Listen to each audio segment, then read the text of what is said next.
আমরা এখানে রাষ্ট্রপতির শাসন চাইছি। রাষ্ট্রপতির শাসন না হলে আমরা সন্দেশখালীতে শান্তিতে থাকতে পারবো না। উনি একজন মন্ত্রী হয়ে বলছেন সবকিছু ফিরিয়ে দেবেন, যারা অত্যাচারের শিকার হয়েছেন তাদের ইজ্জতগুলো ফিরিয়ে দিক। আজ তাক বাংলার মুখোমুখি হয়ে বিস্ফোরক মন্তব্য করলেন সন্দেশখালীর এক মহিলা। মানে ভাবতে পারছেন, এতদিন বিরোধীরা দাবি জানিয়ে আসছিলেন যে সন্দেশখালীর ঘটনায় রাষ্ট্রপতি শাসন জারি করা উচিত, আর এবার গ্রামবাসীরা দাবি করছেন তপ্ত সন্দেশখালী। আর সেখানেই প্রলেপ দিতে গিয়েছিলেন রাজ্যের দুই মন্ত্রী সুজিত বসু এবং পার্থ ভৌমিক। বলা ভালো যে গিয়েছিলেন দলের ড্যামেজ কন্ট্রোলে। সন্দেশখালীতে ক্ষোভের কথা শুনতে গিয়ে ক্ষোভের মুখে পড়লেন দুই মন্ত্রী। গ্রামের মহিলাদের অভিযোগের কথা শুনতে গিয়েই তাদের প্রশ্ন করে বসেন মহিলারা। আমাদের আজ তাক বাংলার মুখোমুখি হয়ে এক মহিলা সরাসরি বলেন, উনি কি মেয়েদের ইজ্জত ফিরিয়ে দিতে পারবেন? উনি একজন মন্ত্রী হয়ে বলছেন সবকিছু ফিরিয়ে দেবেন, যারা অত্যাচারের শিকার হয়েছেন তাদের ইজ্জতগুলো ফিরিয়ে দিক।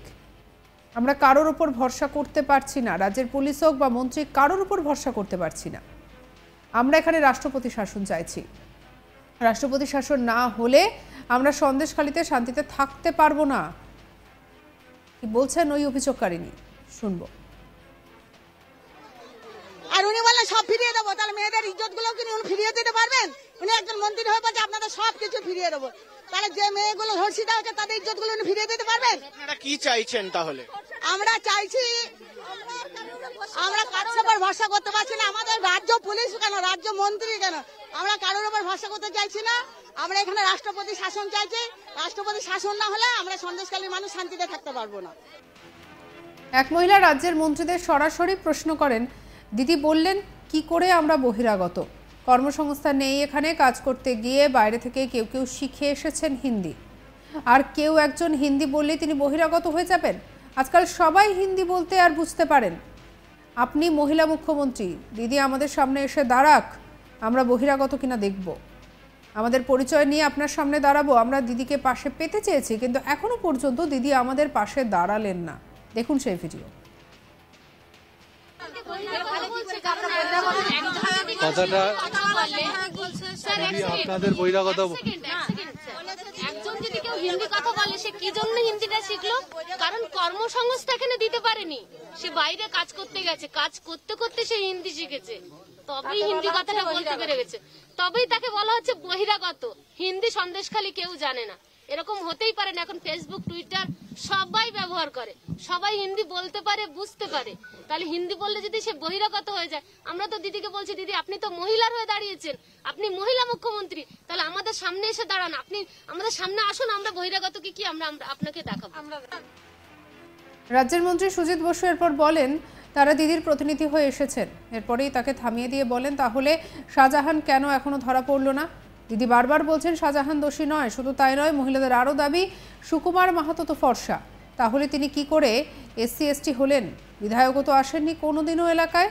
কোনোদিন আমাদের অভাব অভিযোগ শোনার দরকার মনে করেননি তো। দেখুন ভিডিও।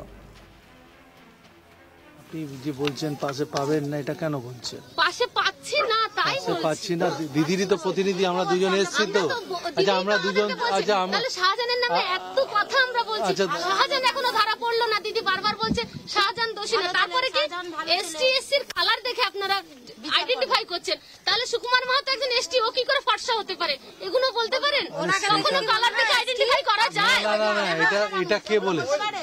নিউজেই বলেছে, আপনাদের পার্টির লিডার বলেছে, নিউজ চ্যানেলে কাজ হচ্ছে।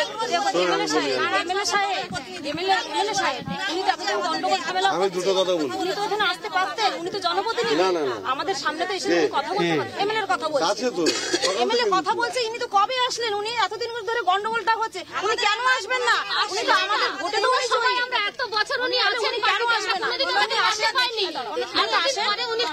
উনি আসেন নিজের পার্টি অফিসে ঢুকে চলে গেল। তাহলে আমাদের এই যে আমরা তো আশেপাশের মানুষ, উনি কোনোদিন এসে শুনেছে আমাদের অভাব অভিযোগ? আমরা তো ওনাকে বলিনি আমাদের বাড়ি দাও, গাড়ি দাও, এসব কেন চাইনি? আমাদের ক্ষুদ্র চাওয়া, আমাদের শান্তি ফিরিয়ে দিক না। দিদি আমি আপনাদের বলে যাচ্ছি আজকে দাঁড়িয়ে, দিদি আমি বলে যাচ্ছি আজকে দাঁড়িয়ে, সন্দেশখালীর মতো জায়গায় এখন মাটির বাড়ি মানুষের আছে, মানুষ তাও প্রতিবাদ করতে যায়নি কেন? দেখুন আমাদের রাস্তাটা দেখুন, আমরা বাড়িঘর ওখানে বাস করি, রাস্তাটা দেখুন, 3 বার ফলক লাগিয়ে জল আসে না, তার জন্য আমাদের গালাগালি শুনতে হয়েছে, অনেক কথা শুনতে। মানুষজন বলছেন যে আমরা এখানে রাষ্ট্রপতি শাসন চাইছি, রাষ্ট্রপতি শাসন না হলে আমরা সন্দেশখালীতে শান্তিতে থাকতে পারবো না। ভাবতে পারছেন কি ভয়ঙ্কর অবস্থা। এও বলা হচ্ছে যে উনি একজন মন্ত্রী হয়ে বলছেন সবকিছু ফিরিয়ে দেবেন, যারা অত্যাচারের শিকার হয়েছেন তাদের ইজ্জতগুলো ফিরিয়ে দিক। আজ তাক বাংলার মুখোমুখি হয়ে বিস্ফোরক মন্তব্য করলেন সন্দেশখালীর এক মহিলা। মানে ভাবতে পারছেন, এতদিন বিরোধীরা দাবি জানিয়ে আসছিলেন যে সন্দেশখালীর ঘটনায় রাষ্ট্রপতি শাসন জারি করা উচিত। এবার গ্রামবাসীরা দাবি করছেন এই বিষয়টা। তপ্ত সন্দেশখালী আর সেখানেই প্রলেপ দিতে রাজ্যের দুই মন্ত্রী সুজিত বসু পার্থ ভৌমিক গেলেন। বলা ভালো যেন একেবারে দলের হয়ে ড্যামেজ কন্ট্রোলে নেমে পড়লেন দুই মন্ত্রী।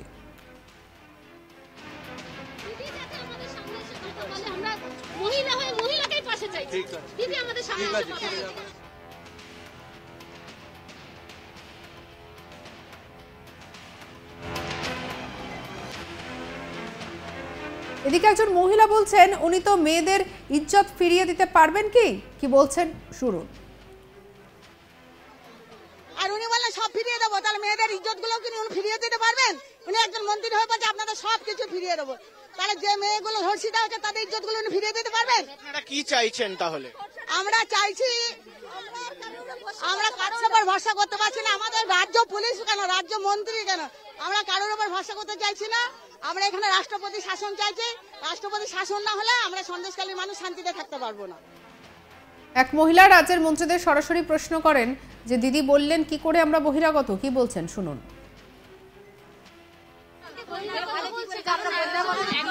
কথাটা আপনাদের বহিরাগত। একজন যদি কেউ হিন্দি কথা বলে সে কি জন্য হিন্দিটা শিখলো? কারণ কর্মসংস্থান এখানে দিতে পারেনি, সে বাইরে কাজ করতে গেছে, কাজ করতে করতে সে হিন্দি শিখেছে, তবেই হিন্দি কথাটা বলতে পেরে গেছে, তবেই তাকে বলা হচ্ছে বহিরাগত। হিন্দি সন্দেশখালী কেউ জানে না, এরকম হতেই পারে না। এখন ফেসবুক টুইটার সবাই ব্যবহার করে, সবাই হিন্দি বলতে পারে, বুঝতে পারে, তাহলে হিন্দি বললে যদি সে বহিরাগত হয়ে যায়। আমরা তো দিদিকে বলছি দিদি আপনি তো মহিলার হয়ে দাঁড়িয়েছেন, আপনি মহিলা মুখ্যমন্ত্রী, তাহলে আমাদের সামনে এসে দাঁড়ান, আপনি আমাদের সামনে আসুন, আমরা বহিরাগত কি আমরা আপনাকে দেখাবো। এদিকে রাজ্যের মন্ত্রী সুজিত বসু এরপর বলেন যে তারা দিদির প্রতিনিধি হয়ে এসেছেন। এরপর তাকে থামিয়ে দিয়ে বলেন তাহলে শাহজাহানকে কেন এখনো ধরা হলো না, কি বলা হয়েছে শুনবো। আপনি যে বলছেন পাশে পাবেন না, এটা কেন বলছেন? পাশে পাচ্ছি না তাই বলছি। পাচ্ছি না, দিদিরই তো প্রতিনিধি, আমরা দুজন এসেছি তো। আচ্ছা আমরা দুজন, আচ্ছা আমরা শাহজাহানের নামে এত কথা আমরা বলছি, শাহজাহান এখনো ধরা পড়লো না। দিদি বারবার বলছে শাহজাহান দোষী না, তারপরে কি এসটি এসসির কালার দেখে আপনারা আইডেন্টিফাই করছেন, তাহলে সুকুমার মাহাতো একজন এসটি, ও কি করে ফর্সা হতে পারে? এগুলো বলতে পারেন? কখনো কালার দেখে আইডেন্টিফাই করা যায়? না, এটা কে বলেছে? নিউজেই বলেছে। অন্যান্য খবরের জন্য সাবস্ক্রাইব করতে ভুলবেন না।